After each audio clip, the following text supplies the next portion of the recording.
Bonjour. On a parlé précédemment du Mashiach en expliquant qu'il était au-delà même de tous les degrés d'hommes qui étaient définis par la Torah. On avait expliqué également qu'il y avait 4 catégories: Adam, Ish, Gever et Enosh. Nous avions précisé que Adam et Ish correspondaient aux degrés les plus élevés. Adam sur le plan intellectuel, Ish sur le plan émotionnel. Et on avait précisé que la valeur numérique de Adam et Ish en même temps, ça donnait 356. Puis nous avions conclu en disant que Enoch, qui est le niveau le plus faible de toutes les 4 catégories d'hommes, avait une valeur numérique de 357. Tout cela a été évoqué dans un sefer qui s'appelle Hayom Yom, un sefer qui a été écrit par le Rabbi Lubavitch. Et dans ce livre, le mot Enoch est évoqué comme étant le niveau le plus faible, et là-bas le Rabbi précise, malgré qu'il soit le plus faible, il a la capacité de s'élever grâce à l'aide du 4e niveau qui s'appelle le Gever, et d'atteindre le degré de Ish ou d'Adam, plutôt de Adam et de Ish, voire des deux à la fois. Pourquoi? Parce qu'il a en potentiel à l'intérieur de lui-même cette capacité. Et puis nous avions précisé qu'au-delà de Adam et Ish, il y avait bien entendu le Mashiach. Donc Adam, Ish, au-delà, donc Enoch, il y avait le Mashiach. Pourquoi? Parce que le Mashiach a une valeur numérique de 358. Donc au-delà de Adam et Ish qui a une valeur numérique de 356, au-delà de Enoch qui a 357, et de donc cette fois-ci du Mashiach qui est de 358. Alors les valeurs numériques, nous l'avions précisé, elles ont une importance. Pourquoi? Parce que la valeur numérique est le calcul qui définit la valeur du mot, et son équivalent sur le plan numérique, donc dans son essence, parce que chaque lettre en hébreu a une valeur en elle-même, une valeur numérique. Aleph c'est 1, Bet c'est 2, etc. Et donc si le mot a une telle valeur numérique, eh bien cela signifie qu'il a un poids, qu'il a une force particulière. Alors un exemple qui est connu dans la Chassidut, on donne l'exemple par exemple de Elohim, le nom Elohim, donc, qui est le nom de Dieu qui correspond à la Gvura. Il a la même valeur numérique que le mot Ateva, la nature. Pourquoi? Parce que la nature, eh bien, c'est ce qui cache Dieu dans le monde, c'est ce qui représente ce que l'homme est défini comme étant la nature par essence, c'est-à-dire pas sur un plan divin. Et justement, Dieu, pour donner le libre arbitre, se cache, si on peut dire comme ça, à l'intérieur de la nature. Et donc l'homme voit dans la nature une force, des forces, qui sont des forces propres. En réalité, bien entendu, tout cela n'est qu'une représentation, n'est qu'un comportement divin qui revient à chaque instant, de la même façon qu'un objet qui va être jeté va retomber sur Terre, que le soleil va se lever à l'est et se coucher à l'ouest, de façon redondante tous les jours, de façon quotidienne. Mais tout cela, ce sont des comportements divins qui se reproduisent à chaque instant. Et ce qu'on appelle donc la nature, en réalité, sont des comportements de Dieu qu'on va définir comme naturels. Et si demain Dieu décide de changer, comme par exemple ce qui s'est passé au moment de l'ouverture de la mer Rouge, eh bien la nature va elle-même être transformée. Cela correspond à un miracle, cela correspond à un comportement qui est au-delà de l'ordre que Dieu a établi dans le monde, de l'ordre des choses naturelles que nous connaissons. Donc l'ordre des choses ou le miracle, ce sont dans les deux cas des comportements divins, l'un qui s'habille dans la nature, l'autre qui transcende la nature. Donc le Mashiach, pour revenir à notre sujet, a une valeur numérique de 358, donc une valeur de 1 supérieure à celle de Enoch, donc l'homme qui est le plus faible virtuellement, mais qui peut s'élever au niveau de Adam ou de Ish, qui ont ensemble la même valeur numérique que Enoch, moins 1. Donc ils sont les plus élevés au départ. Enoch, qui est le plus faible à la base, devient, à part son travail, plus élevé que Adam et Ish, et on l'a dit, donc le Mashiach les dépasse. Alors, sur ça, je vous donne une explication, parce que les gens risquent de mal comprendre ce qu'on a voulu expliquer ici. Alors pour ça, on va citer un Rambam. Il est écrit dans le Rambam, dans le Maïmonide, il est écrit Ve'im ya'amod melech mi beit David ogev v'torah v'asek balizot ke David Aviv ki fi Torah shel birta b'shel petzar. S'il se lève un roi de la maison de David qui va connaître la Torah, les Mizot, etc. Donc toutes ces halachot qu'il va donner ici sont les lois qui correspondent au Perek Yud Aleph, le 11e Perek des lois des rois et de leur guerre, qui sont en fait les lois du Mashiach. C'est le seul livre en réalité de halacha qui tranche des lois en matière donc de sacrifice, en matière de Beth Amikdash, le temple, etc., ou par rapport au Mashiach lui-même. Donc le Rambam a cette particularité. Donc ce que explique là-bas le Rambam, c'est que donc dans ces lois, il explique que le roi Mashiach, donc celui qui est Mashiach virtuel, puis il va devenir le vrai Mashiach, c'est quelqu'un qui connaît toute la Torah. C'est quelqu'un qui est comme David Aviv, comme David son père, David Amelech. Et donc il connaît la Torah écrite, la Torah orale, et Veikov Kol Israël et l'Erba. Il va amener le peuple à aller dans les chemins justement de la Torah, le Chazek Bedaka, Velachem Yechamot Hashem. Il va donc faire les guerres de Dieu, donc ou Becheskat Sheu Mashiach, un Rezé Becheskat Sheu Mashiach, donc il est virtuellement le Mashiach.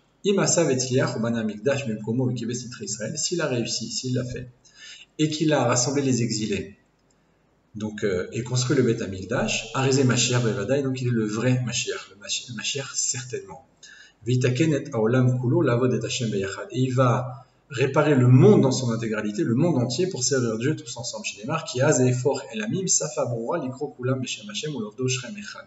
Comme il est écrit, alors tout le monde, il va transformer donc tous les peuples en une seule langue, une langue claire, qui va proclamer tous ensemble le nom de Dieu, et ils vont le servir Shrem Echad, donc d'une seule épaule. Alors là, la suite, c'est ce qui est intéressant aussi, au-delà de ce qu'on va expliquer, bien entendu, c'est également très intéressant, mais ce qui nous concerne le plus, c'est la suite par rapport à ce qu'on a évoqué précédemment. Mais s'il n'a pas réussi jusque-là, ou qu'il est tué, c'est certain que ce n'est pas celui que la Torah nous a promis. Il est comme tous les rois de la maison de David qui étaient totalement parfaits, qui étaient cachers, mais qui sont morts. Et Dieu ne l'a amené dans cette situation que pour éprouver le peuple. Et donc, de ceux qui vont s'approfondir et réfléchir, ils risquent de trébucher en se mélangeant avec Ulvarer ou les Laven à Detket, c'est pour faire un raffinement et pour blanchir les choses jusqu'au bout des temps, qui ode la Moël, parce qu'il y a encore une autre période qui viendra et finalement viendra le vrai Mashiach. Donc tout ça pour dire quoi? Que quand on a dit que le Mashiach il était à la base plus bas et s'élever encore plus haut, il ne faut pas penser que le Mashiach c'est monsieur tout le monde qui se promène comme ça dans la rue. C'est quelqu'un qui a, on a cité ici une ou deux halachot, mais il y en a beaucoup d'autres. Vous l'avez compris, c'est quelqu'un qui connaît la Torah dans son intégralité, c'est un tzaddik, il vient de la maison de David, il a énormément de qualités, énormément de points qui sont définis dans le Rambam. Il y a des particularités pour qu'il soit le Mashiach. Maintenant, ce Mashiach-là, à la base, un peu comme tous ceux qui étaient donc à un niveau de Goël comme Yosef, Moshe et David, ce qu'on a expliqué donc par le passé, précédemment, il y a trois niveaux de Goël qui sont Yosef, Moshe et David, qui sont les trois niveaux qui sont évoqués donc dans le Tzidkatra, c'est une prière que l'on lit à Mincha Shabbat, à la fin, donc après la Hamida. Il y a trois psukim, trois versets qu'on dit qui sont Tzidkatra. Chacun de ces Tzidkatra-là correspond à ce qu'on appelle Tzidukadin. Dieu a donné, Dieu a repris, parce ils ont quitté ce monde à Mincha Shabbat. Donc chacun de ces passos correspond à un Tzidukadin. On dit là à ce moment-là qu'on accepte le jugement de Dieu et qu'on accepte le fait qu'il ait repris ses âmes. Or, ces âmes sont les âmes de tzadikim qui sont Goël, qui est au niveau de Goël. C'est quoi Goël? Ce sont des libérateurs. Le Mashiach est aussi le Goël, mais il est le Mashiach. C'est-à-dire que le Goël est provisoire, il y a une libération qui se produit, c'est Yosef, c'est Moshe, c'est David, mais le Mashiach lui-même sera à la fois un peu des trois, et nous amènera à la Géoula, qui est une Géoula totale, une Géoula complète, qui n'a pas après elle encore de Galout, à l'encontre de l'exil qu'on connaît aujourd'hui, ou de l'exil qu'il y a eu en Égypte, ou en Babylonie, ou en Perse, etc. Tous les exils ont eu des libérateurs, ont connu une fin, mais on est retombé encore, on est retourné en exil. Lorsque Mashiach viendra, ce Mashiach-là, à l'encontre des niveaux de Goël, donc ils sont libérateurs, le Mashiach sera le libérateur final. Il n'y a pas après lui encore d'autres situations de galoute, encore une fois, d'exil. Alors pourquoi je vous dis tout ça? Parce que précédemment on avait évoqué ce sujet, donc d'après même ce qu'on vient de dire au début de ce cours, c'est que la valeur numérique de Mashiach est de 1 plus élevée que celle donc, de Enoch, qui est l'homme le plus bas, virtuellement, et au-delà encore, lui-même, Enoch est au-delà donc de Adam et Ish, donc de l'homme Adam qui a des qualités intellectuelles, et de Ish qui a des qualités émotionnelles. Et on a dit, le Enoch qui est le plus faible, à qui il manque et l'intellectuel et l'émotionnel, va s'élever au-delà de ces deux niveaux, mis bout à bout, mis ensemble, puisqu'ensemble ils font 356 en valeur numérique, et lui il est à 357, le Mashiach à 358. Mais pour ça, il faut bien comprendre que le Mashiach lui-même, ce n'est pas encore une fois n'importe qui, c'est quelqu'un de très particulier. Maintenant, si on regarde dans notre histoire ces trois niveaux de Goël, donc de libérateurs qui étaient Yosef, Moshe et David, eh bien on se rend compte qu'ils ont été refoulés, qu'ils ont été écrasés, qu'ils ont été bannis. C'était les petits, c'était ceux qui n'étaient pas acceptés. Moshe était en exil pendant 40 ans en couche, donc ce qu'on appelle aujourd'hui l'Afrique. Il était même pas en Égypte. En Égypte, c'était un prince, et puis il est devenu exilé. Il a tué un Égyptien qui battait un Juif. Il a failli être tué lui-même, s'est sauvé, s'est enfui. Et là, pendant 40 ans, dans cet exil, eh bien, on l'a oublié. Il était seul là-bas, a épousé la fille de Yitro, a eu ses fils, etc. Et il reviendra, et au moment où il revient, il va devoir prouver au peuple juif qu'il est libérateur. Il va devoir citer des versets, faire des miracles, et donner donc des arguments pour pouvoir faire son travail, pour pouvoir libérer le peuple juif. David lui-même était considéré comme un mamzer, comme un bâtard, parce que son père pensait que lui-même n'était pas apte à amener donc des fils dans la mesure où il venait lui-même de Ruth, qui était donc moabite.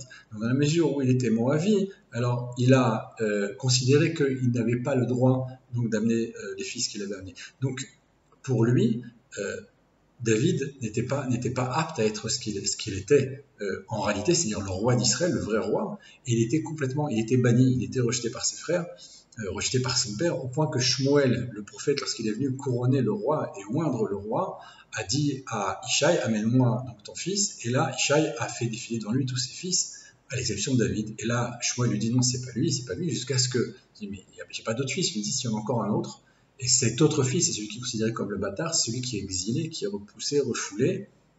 Et ce fils-là, c'est lui le Mashiach. Donc encore une fois Moshe, encore une fois David, et Yosef bien entendu a été vendu par ses frères, a failli être tué par ses frères, a été refoulé, rejeté lui aussi, en exil d'une certaine façon en Égypte. Il est devenu là-bas le vice-roi, il est devenu le vice-paro, si on peut dire. C'était lui en fait qui gérait le pays, qui gérait le monde entier, puisque tout le monde venait chercher sa nourriture, sa subsistance en terre d'Égypte. Donc Yosef maîtrisait le monde, il avait le monde dans sa main, mais à la base par rapport à ses frères, par rapport à son entourage proche, c'était un enfant refoulé, c'était un enfant qui a été rejeté, qui a été écrasé, qui a été pratiquement tué par eux. Donc on voit ici cette notion de l'homme qui est dans un niveau très bas, qui virtuellement, potentiellement est un grand sadique. Il est réellement un grand sadique, mais potentiellement il est le Goël, il est le libérateur. Et en réalité, par rapport à ses proches, par rapport à sa famille, par rapport au peuple, on a une totale méconnaissance de lui. Alors, bien entendu, il est ce qu'il est, mais le peuple, l'entourage n'a pas cette connaissance-là. Donc ce qu'on voulait expliquer en disant que le Mashiach est le niveau le plus bas qui va s'élever au plus haut, on ne va pas dire par là que c'est quelqu'un qui fait des avérotes, quelqu'un qui ne connaît pas la Torah, quelqu'un qui n'a rien à voir avec tout le niveau de tzaddik, etc. C'est évident que non, c'est quelqu'un de particulier, très très élevé sur le plan spirituel, sur le plan de la Torah. Mais la même façon que le Goël, la même façon que les libérateurs qui étaient Yosef, Moshe et David ont été rejetés, ont failli être tués, les trois, hein, sans exception, par les proches, David par Shaoul, par son fils, Yosef par ses frères, Moshe par Paro lui-même, etc. Avant même sa naissance, puisque Paro a dit qu'on jette tous les fils dans le Nil, il savait par la sorcellerie que le fils d'un des membres donc, de la tribu de Yaakov, donc des Bnei Israël, allait être le libérateur. Donc les sorciers ont vu dans les astres cette chose-là, on dit il va être puni par l'eau. Donc puni par l'eau, nous on sait, comme l'explique Rachid, que c'est le fait qu'il a frappé le rocher qui l'a empêché de rentrer en Israël. Mais eux n'ont pas vu cette chose-là, ils ont compris qu'il fallait le jeter dans l'eau, donc tous les fils ont été jetés dans le Nil, de sorte que il faisait de cette façon-là un total nettoyage, si on peut dire Shalom, sur le plan donc, de la naissance des fils, pour qu'il n'y ait pas un seul fils qui puisse être le Goël, le libérateur. Donc on voit que cette notion de mort, même chez Yosef, c'est la même chose. La mère de Yosef n'arrivait pas à avoir d'enfant. David, donc son père s'est retiré et s'est séparé de sa mère, donc n'avait plus de fils jusqu'à ce que, ce qu'on a expliqué un petit peu, mais sans rentrer dans le détail, il va de nouveau avoir un autre fils, mais qu'il pense avoir avec sa servante, qui en vérité va passer à sa maîtresse, à la femme donc de Ishaï, ce qu'on appelle les simanim, des signes, la façon que Rachel avait fait avec Léa. Donc il va y avoir ici quelque chose d'un peu particulier. Et pour Ishaï, donc il n'y a plus de fils. Pour Amram, le père de Moshe également, jusqu'à ce que sa fille lui dit: mais papa, tu ne peux pas te retirer comme ça. Paro tue les garçons et les filles. Toi, quand tu te divorces de maman, pas qu'il a divorcé pour une raison X ou Y, il a divorcé, il s'est séparé d'elle dans la mesure où il a dit: si jamais il a encore un enfant et que c'est un fils, on va le tuer. Alors il lui a dit: mais toi, tu aimes les filles. Si jamais tu as une fille, eh bien elle vivra. Si c'est un fils, on va le tuer, c'est d'accord. Et encore, on peut peut-être essayer de faire quelque chose. Donc il a écouté le conseil de sa fille, il est retourné avec sa femme et a donné naissance à Moshe, qui effectivement donc, était un fils et pas une fille, mais ils ont réussi à le cacher jusqu'à ce que donc, il a été mis dans son berceau, dans le Nil, etc. La fille de Paro est venue la sauver, etc., etc. Donc on voit ici dans l'histoire que la naissance même du Goël, la naissance même du Mashiach, pas encore du Mashiach, mais du Goël, du libérateur, est remise en question. Sa vie est remise en question à chaque instant, avant même sa naissance et pendant tout au long de sa vie. Donc on comprend de là que quand on dit que le Mashiach est quelqu'un qui a un niveau virtuellement plus faible. C'est quelque chose, c'est une image. En lui-même, il a une force particulière. Il est quelqu'un d'exceptionnel. Il est un grand sadique, il connaît toute la Torah, et il est totalement annulé à Dieu. Et il fait partie de la maison de David, il descend David Ameller, de père en fils, etc. Donc, ces quelques éléments qu'on vient d'évoquer, il y en a d'autres, sont les signes, sont les halachot, les lois qui définissent le Mashiach. Donc même si virtuellement on ne le reconnaît pas en tant que tel au départ, au fur et à mesure, donc dans son travail, par ce qu'il va réaliser, on va comprendre qu'il est effectivement le Mashiach. Donc c'était ça l'idée, ce que je voulais reprendre, pour qu'il n'y ait pas de quiproquo en pensant que quand on dit voilà, c'est le niveau le plus faible, après même le niveau de Enoch, c'est lui qui va dire le Mashiach. Non, c'est pas comme ça qu'il faut le comprendre. J'aurais dû le préciser peut-être à ce moment-là, mais je reviens maintenant sur ça pour que les choses soient plus claires. Donc le niveau de Mashiach est un degré au-dessus de Enoch, comme on l'a dit, qui est lui-même au-dessus de Adam et Ish, qui sont les niveaux les plus hauts sur le plan intellectuel et émotionnel. Donc le Mashiach, virtuellement, comme Enoch est caché, a un niveau extérieurement qui n'est pas celui qu'on attendrait du Mashiach, et pourtant concrètement il est le Mashiach. Donc ces lois sont importantes, ces précisions sont importantes. Le Mashiach est un grand sadique, le Mashiach vient de la maison de David, le Mashiach connaît toute la Torah, le Mashiach va ramener les exilés sur sa terre, sur leur terre, il va construire le Beth Amikdash, faire les guerres de Dieu, etc. On comprend très bien que c'est pas monsieur tout le monde, on comprend très bien qu'il y a ici une puissance, une force particulière qui provient justement de son niveau de tzaddik très élevé, de son attachement à Dieu qui est quelque chose d'incompréhensible pour nous. Donc cette précision, il fallait la faire. Le Mashiach, dans sa valeur numérique, effectivement, est un 1 au-dessus de tous les autres, pour cette raison-là, parce que justement, il est le 5e homme, comme on a 4 catégories d'hommes, le Mashiach est le 5e degré, ce qui correspond à Yechida Benefesh, le 5e degré de l'âme, le niveau caché, le niveau qui transcende l'homme. Et donc, comme il est ce 5e degré, comme il est le Mashiach, il est au-delà de tout ce qu'on peut connaître, et en même temps, il est totalement caché de l'œil de l'homme, mais pas de celui de Dieu, peut-être pas non plus sûrement des tzadikim qui savent qui il est. Donc ce Mashiach, eh bien, Bezrat Hashem va se dévoiler très prochainement. Il existe, il est vivant, il est obligatoirement vivant, il est obligatoirement existant à chaque instant, parce que sinon on ne pourrait pas sortir d'exil. Or c'est une évidence, c'est une loi. Le Mashiach doit pouvoir se dévoiler à chaque instant. Donc en espérant que Bezrat Hashem, à l'instant même, Mashiach se dévoile et qu'on ait la capacité et la possibilité de retourner dans le Beth Amikdash, le 3e Beth Amikdash qui ne sera plus jamais détruit, et qu'on puisse apporter là-bas des corbanotes. Et en attendant, je vous souhaite un Shabbat Shalom. Tout le